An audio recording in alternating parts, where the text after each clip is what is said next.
Hello everybody, welcome back to Junie B. Jones and a Little Monkey Business.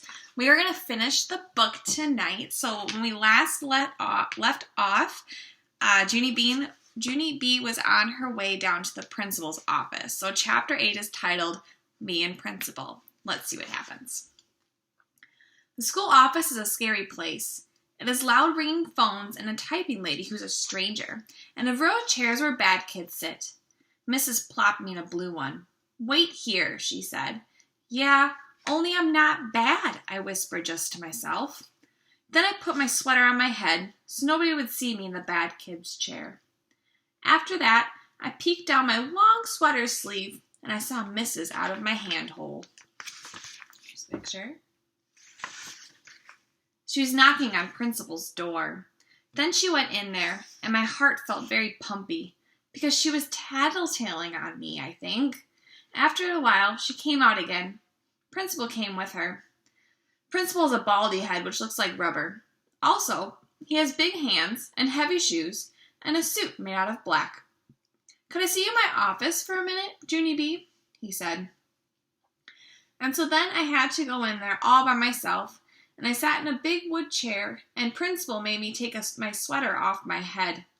"So what's this all about?" he said. "Why do you think your teacher brought you down here today?" "Because," I said very quiet. "Because why?" said Principal. "Because that gray shot off her big fat mouth," I explained. Then Principal folded his arms, and he said for me to start at the beginning. And so I did. First, I told him how I spended the night at my grandpa's house. "We had delicious waffles for breakfast," I said. "I had 5 of them. Only my grandpa didn't know where I put them all, except I put them way in here." I opened my mouth and showed the principal where my waffles went. After that, I told him how my Grandma Miller came home from the hospital, and she had told me I had a monkey brother, for really and honest and truly. And so then I told the children at the show and tell, I said, and at recess, Lucille and that Grace started giving me lots of pretty stuff, because they wanted to be the first to see him. "Except too bad for me," I said, "because when we came inside, Mrs. found out about the snack tickets. And then that dumb Grace shot off her big fat mouth about her shoes. And so I got marched down here, and I had to sit in the bad kid's chair." Then I smoothed my skirt. "The end," I said nicely. Principal rubbed his head that looks like rubber. "Junie B, maybe we should go back to when your grandmother came home from the hospital," he said. "Can you remember exactly what she said about your brother being a monkey?" I scrunched my eyes real tight to remember. "Yes," I said. "Grandma Miller said he was the cutest little monkey she ever saw." Then Principal closed his eyes. "Ah," he said kind of quiet. "Now I get it." After that, he smiled a little bit. "You see, Junie B, when your grandmother called your brother a little monkey, she didn't mean he was a real little monkey. She just meant he was, well, cute." "I know he's cute," I said.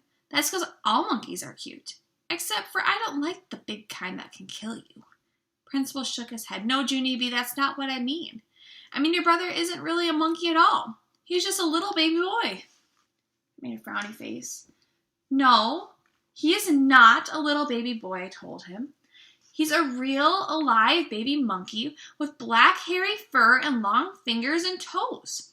You can ask my Grandma Miller if you don't believe me." And so guess what Principal did then? He called her. That's what. He called Grandma Miller right up on the phone. And then he talked to her, and then I talked to her too. "Hey, Grandma," I said very shouty. "Guess what just happened down here?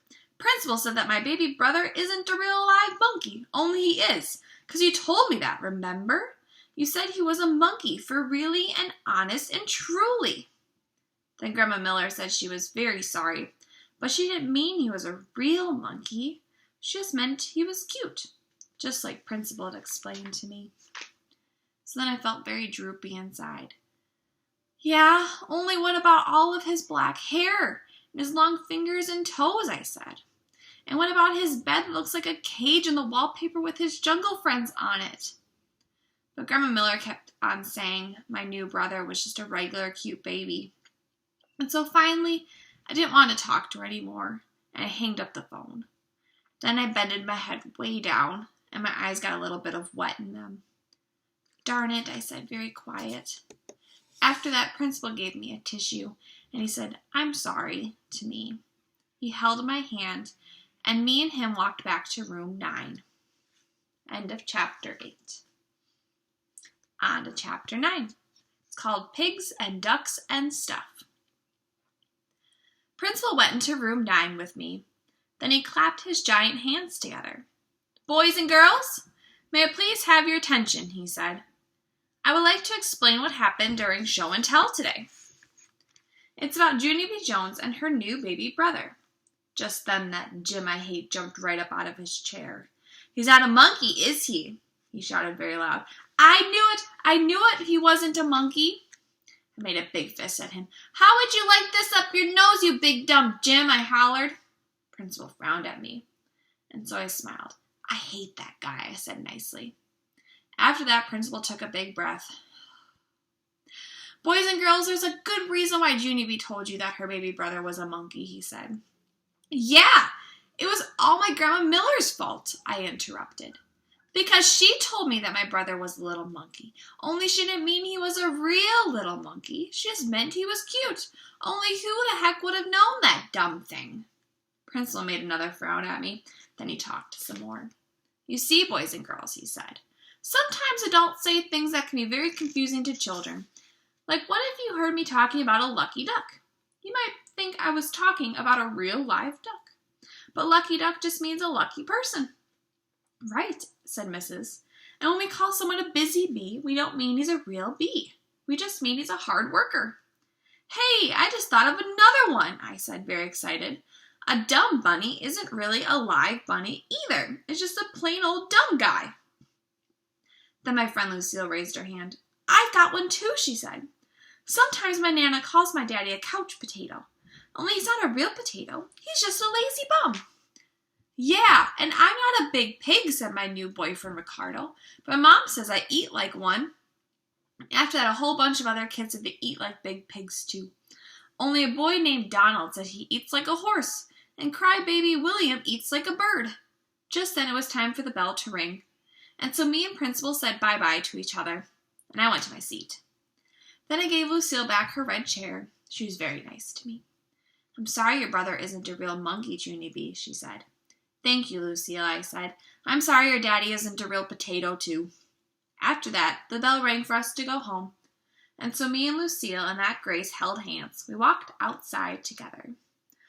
Only then a wonderful thing happened, and it's called I Heard My Mother's Voice. Junie B, over here, honey. Daddy and I are over here.